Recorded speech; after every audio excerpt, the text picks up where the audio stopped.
श्री हरि अगर कोई विवश होकर के भी भगवान का नाम ले तो भगवान हरि उसके पाप, उसके दुख को, उसकी पीड़ा को हरण कर लेते। इसीलिए भगवान का नाम हरि है। हरिर हरति पापानि दुष्ट चित्तैरपि स्मृतः। उसका चित्त पवित्र न हो फिर भी अगर वो भगवान हरि का नाम लेता है तो भगवान हरि उसके पापों का, उसके दुख का हरण कर लेते। आचार्यों ने तो यहां तक कहा, स्वयं भगवान कहते हैं कि जो व्यक्ति मेरा नाम लेकर, मेरी लीलाओं को गाकर मेरे सम्मुख नृत्य करता है, मैं उसके हाथ बिक जाता। भगवान कहते हैं कि गीत्वा च मम नामानि नृत्यन्ति मम सन्निधौ। मेरे नाम को गाकर, मेरे चरित्र को गाकर जो मेरे सम्मुख नर्तन करता है, नाचता है।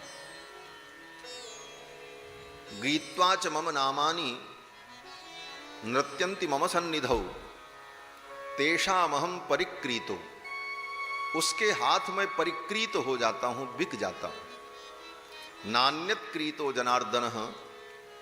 जिन जनार्दन को भगवान कहते हैं मुझ परमात्मा को खरीदने की औकात किसी के अंदर नहीं है कि कोई भगवान को खरीद सके, लेकिन भगवान कहते मैं भी बिकता हूं, लेकिन मुझे खरीदने की शक्ति होनी चाहिए। कौन खरीद सकता है? भगवान कहते हैं विक्रीणीते स्वात्मानं भक्तेभ्यो भक्तवत्सलः। भगवान भक्तवत्सल अपने भक्तों के हाथ बिक जाते हैं। भक्त अपने भगवान को मानो खरीद लेते हैं अपने प्रेम के द्वारा, अपनी भक्ति के द्वारा।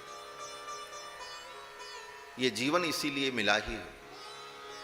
मानव जीवन का लक्ष्य केवल खाना पीना, कमाना, मर जाना नहीं। इतना तो पशु भी करता है। पशु भी भोजन करता है, थक जाने पर वो भी सो जाता है। भूख लगती है तो अपने भोजन की व्यवस्था वो भी ढूंढ लेता है। संतान को उत्पन्न करके वो भी अपने वंश को बढ़ा लेता है। कमजोर को मारता है, मजबूत से डरता है, और एक दिन इस दुनिया से वो भी चला जाता है। अगर इतना ही काम हमने भी किया तो फिर पशु में और मनुष्य में अंतर क्या रहा? आचार्य वर्णन करते हैं कि आहार निद्रा भय मैथुनंच सामान्यमेतत् पशुभिर्नराणाम्। पशु में और मनुष्यों में यह समानता है। पशु भी वही कार्य करता है जो हम अब कर रहे हैं। फिर क्या विशेषता है जिस विशेषता के कारण हम पशु से श्रेष्ठ और मनुष्य हो सकते हैं? तो आचार्य कहते हैं कि धर्मो हि तेषाम अधिको विशेषः। धर्म तत्व ही एक ऐसा विशेष तत्व है जिसके कारण हम पशु से श्रेष्ठ हैं।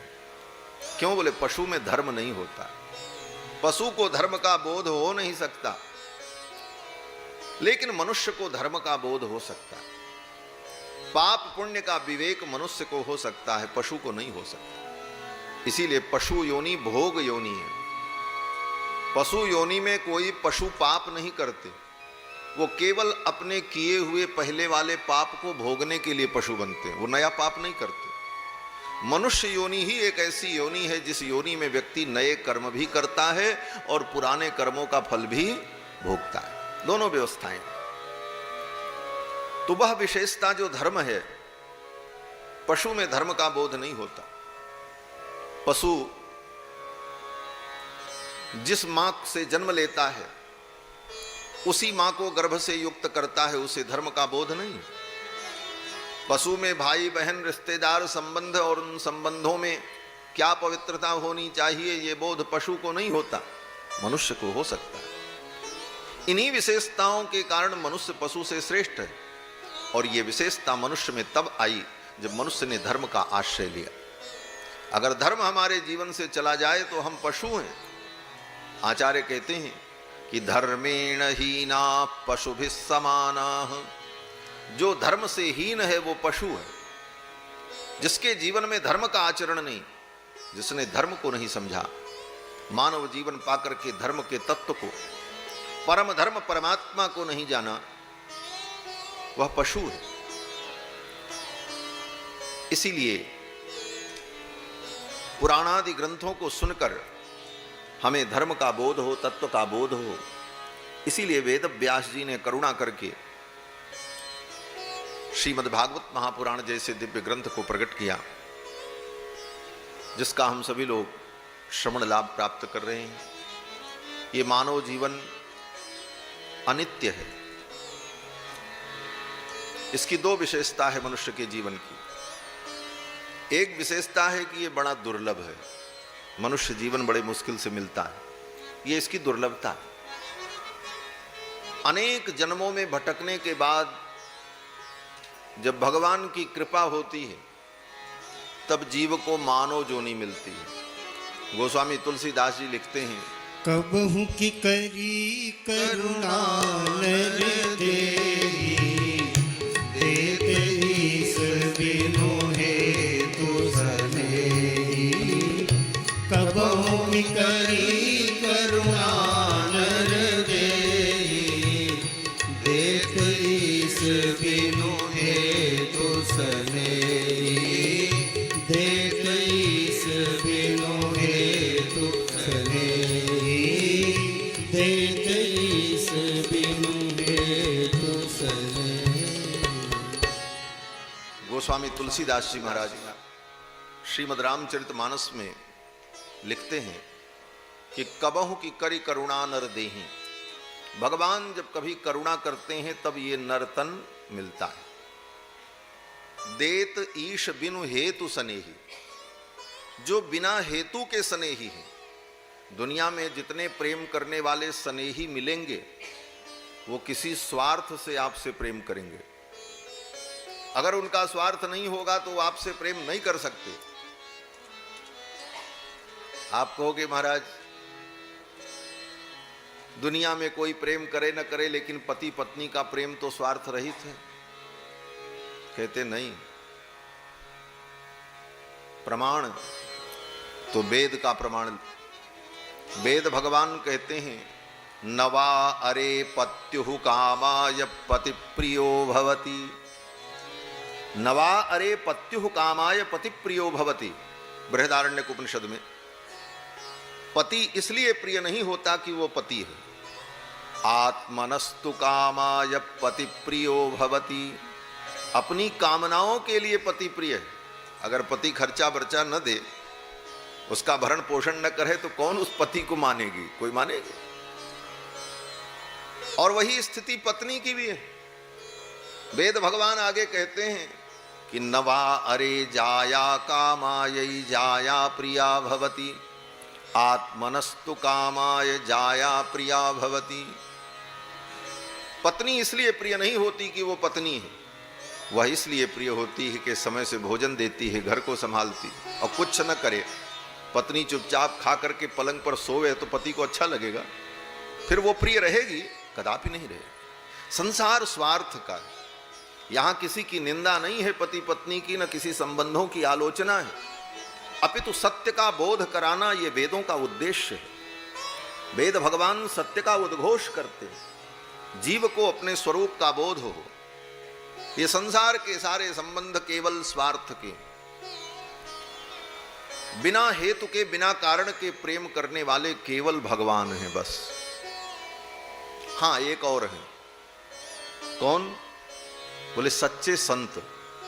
जो सच्चे संत होते हैं उनका किसी से स्वार्थ नहीं होता, उनका प्रेम निस्वार्थ होता। गोस्वामी तुलसीदास जी कहते हैं कि हेतु रहित जग जुग उपकारी। हेतु रहित उपकार करने वाले इस दुनिया में दो लोग हैं। कौन? बोले तुम माने भगवान। भगवान से कहते तुम तुम्हार सेवक असुरारी। हेतु रहित जग जुग उपकारी।